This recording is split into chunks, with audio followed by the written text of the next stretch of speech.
Hello friends, आदिवासी विकास विभाग भरती 2026 अंतर्गत चौकीदार पदाच्या परीक्षेचे नवीन वेळापत्रक जाहीर झाले आहे. परीक्षा नेमकी कधी होणार आणि उमेदवारांनी कोणत्या महत्त्वाच्या तारखा लक्षात ठेवाव्यात? चला थोडक्यात संपूर्ण माहिती पाहूया. यामध्ये तुम्ही पाहू शकता नवीन वेळापत्रक नुसार आपल्याला या ठिकाणी आपल्या परीक्षेचं सुरुवात 28 जुलै रोजी पासून होणार आहे.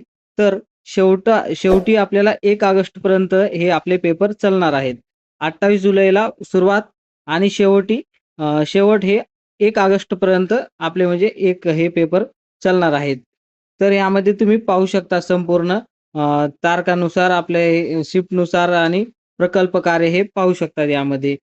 तसेच ह्यापुढे पाहू शकता तुम्ही वेळापत्रक शिफ्टनुसार 1 आणि 2 शिफ्टमध्ये होणार आहे. तर हे 2 शिफ्ट सर्वसाधारण शिफ्ट 1, सर्वसाधारण शिफ्ट 2 आणि ह्यापुढे ह्या शिफ्टचा reporting time, gate closing time आणि स्टार्ट टाइम आणि एंड म्हणजेच परीक्षाचे संपन्न किती वाजता होणार आहे हे सर्व या ठिकाणी आपल्याला दिलेलं आहे या जाहीरमध्ये. आता पुढे पाहू शकता तुम्ही उमेदवारांना त्यांचे प्रवेशपत्र परीक्षेचे 7 दिवस अगोदर उपलब्ध होईल. म्हणजेच आपला पहिला पेपर कधी चालू होणार आहे 28 जुलैला.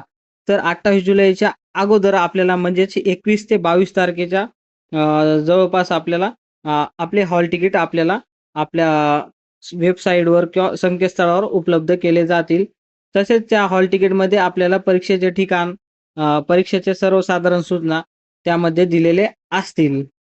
तर मित्रांनो, ही माहिती तुम्हाला उपयुक्त वाटली असेल तर व्हिडिओला लाईक करा, इतर उमेदवारापर्यंत ही माहिती शेअर करा आणि सरकारी भरतीच्या अशाच सर्व अपडेट्ससाठी महासरकारी जॉब या यूट्यूब चॅनलला सबस्क्राईब करायला विसरू नका. धन्यवाद.